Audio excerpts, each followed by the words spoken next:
You feel it in your bones. After a simple coffee with a friend, a brief phone call with a relative, or a meeting with a specific colleague, you feel completely hollowed out. Your creative energy is gone. Your motivation has vanished. You are physically exhausted, as if you have just finished a marathon, yet you have barely moved. This is not normal social fatigue. This is the unmistakable aftermath of emotional parasitism. You are not dealing with a person in need. You are dealing with a psychological mechanism designed to extract your vital resources, your time, your empathy, your energy, and your emotional stability, to fuel a void that can never be filled. You are being used as a human battery. The problem is not that you lack boundaries. The problem is that you are trapped in a sophisticated, often invisible, power dynamic that uses your best qualities, your compassion, and your desire to help, against you. If you want to reclaim your life and stop being the silent fuel for someone else's perpetual crisis, you must understand the clinical mechanics of the emotional parasite and the structures they use to keep you tethered. This is a battle for your psychological sovereignty. Shutterstock. The most powerful structure used by the emotional parasite is known in social psychology as the Karpman Drama Triangle. This is a model of dysfunctional social interactions that involve three specific roles: the victim, the rescuer, and the persecutor. The emotional parasite is a master of the victim role. Unlike a genuine victim of circumstance who seeks solutions and growth, the psychological parasite uses their victimhood as a permanent identity and a primary tool for social manipulation. They don't want to solve the problem. They want to use the problem to recruit a rescuer. And that rescuer is you. Your brain is biologically wired for empathy, and the parasite knows how to hijack that circuitry. When they present a never-ending cycle of crises, failures, and injustices, your internal rescuer feels a compulsive, almost addictive need to fix, save, or provide comfort. But here is the trap. The moment you try to set a boundary or stop providing resources, the parasite instantly shifts roles. They become the persecutor, accusing you of being cold, heartless, or selfish. This shift triggers intense guilt, forcing you back into the rescuer position. You are trapped in a closed loop of emotional extraction where the only way to feel good is to continue giving until you have nothing left. To understand how deep this goes, we must look at the neurobiology of this interaction. When you engage with an emotional parasite, your brain is under constant assault by mirror neurons. These neurons are designed to help us understand and feel the emotions of others, which is the foundation of human cooperation. However, the parasite uses emotional contagion as a weapon. They project a state of high-intensity distress, helplessness, or subtle despair that your mirror neurons automatically pick up. Your body begins to produce cortisol, the stress hormone, in response to their projected crisis. Because your brain cannot distinguish between your own stress and the stress you are mirroring, you feel a desperate biological urgency to resolve the situation. The parasite is essentially outsourcing their internal emotional regulation to you. You are doing the heavy lifting of processing their anxiety, their shame, and their frustration, while they remain comfortably stagnant in their role. This is why you feel so drained. You have been performing the emotional labor for two people, and your biological system is paying the price in real-time exhaustion and long-term burnout. The mechanics of extraction. Three primary tactics of the emotional parasite. To protect yourself, you must recognize the forensic tactics used to bypass your defenses. The parasite does not ask for resources directly. They manufacture a situation where you feel obligated to offer them. Tactic 1. The crisis manufacturer, the infinite loop of need. The parasite's life is a series of emergencies that are never truly resolved. If you solve one problem for them, another instantly takes its place. This is not due to bad luck. It is a strategic choice. The crisis is the hook. It creates a sense of urgency that bypasses your logical brain and speaks directly to your survival instincts. By keeping you in a state of constant rescue mode, the parasite ensures that you never have the time or mental clarity to realize that the relationship is entirely one-sided. They use your problem-solving skills as a free service, but they never apply the solutions you provide because a solved problem means the loss of a connection point for extraction. They are addicted to the attention that the crisis generates, and you are the primary supplier. Tactic 2. Passive-aggressive guilt tripping, the moral high ground. This is a more subtle form of parasitism where the individual uses silence, sighs, or veiled comments to imply that you are failing them.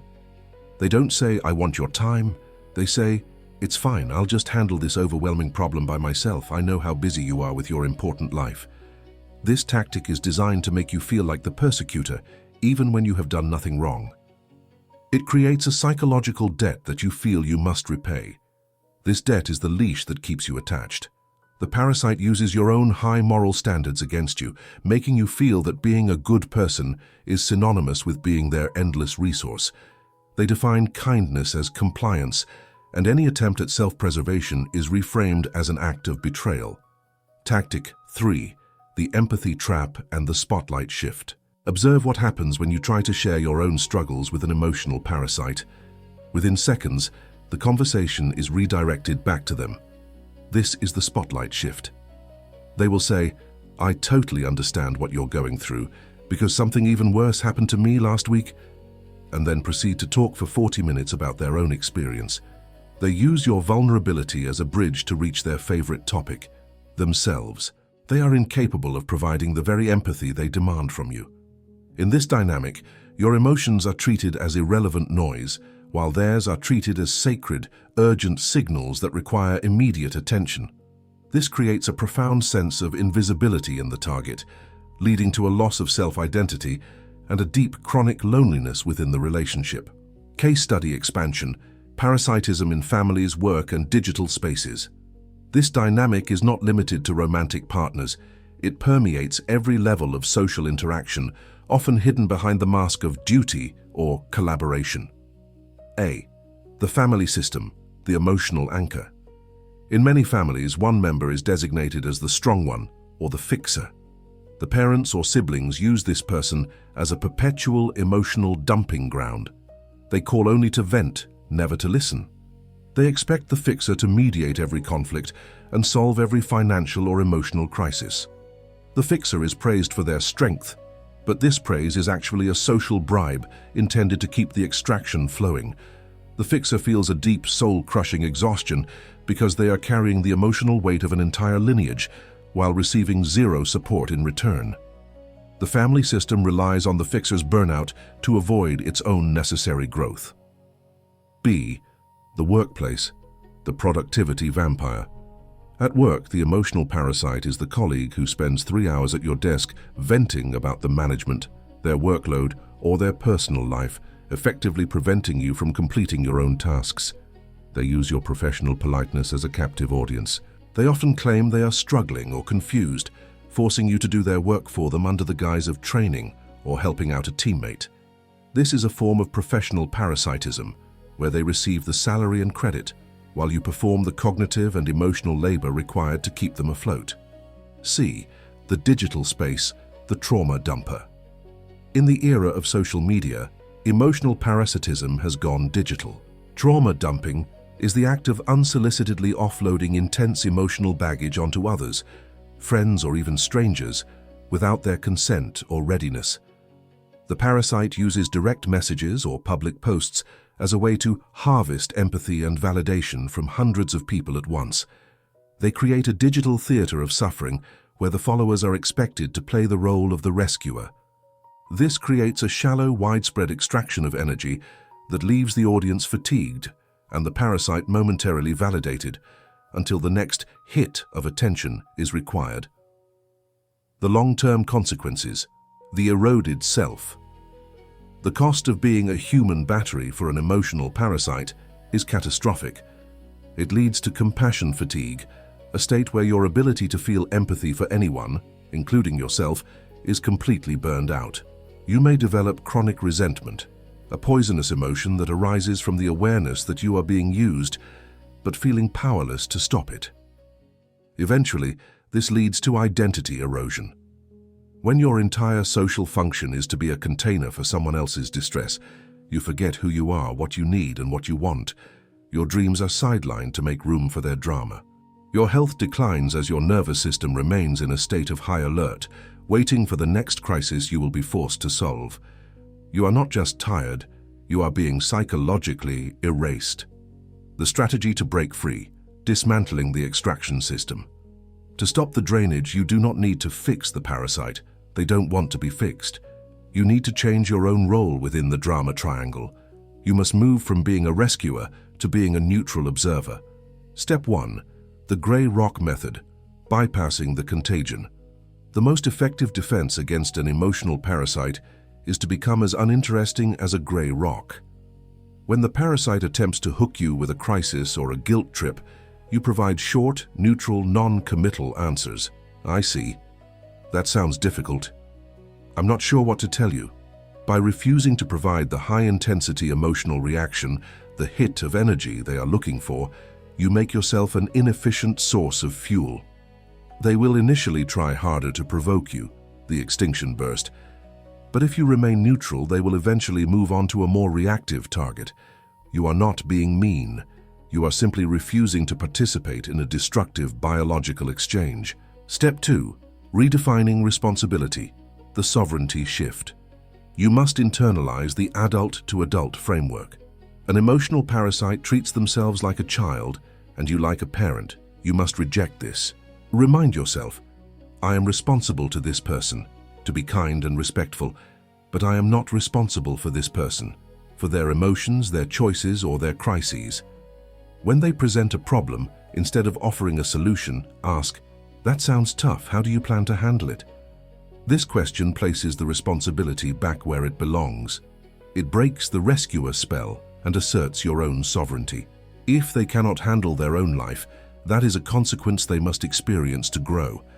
By saving them, you are actually preventing their evolution and ensuring your own destruction. Step 3. Radical boundary enforcement: the final cut. The final step is to understand that boundaries are not for the parasite, they are for you. A boundary is not a request. It is a statement of what you will do.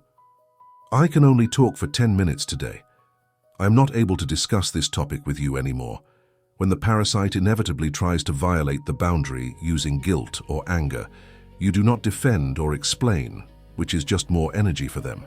You simply enforce the consequence. You hang up, you leave the room, you stop responding. This is the ultimate act of self-love. You are declaring that your energy is a finite, precious resource that belongs to you, not to anyone who knows how to cry the loudest. The moment you stop providing the fuel, the parasite's power over you vanishes. You are no longer a battery. You are a human being with your own destiny, your own energy, and your own light. Reclaim your sovereignty and start living for yourself.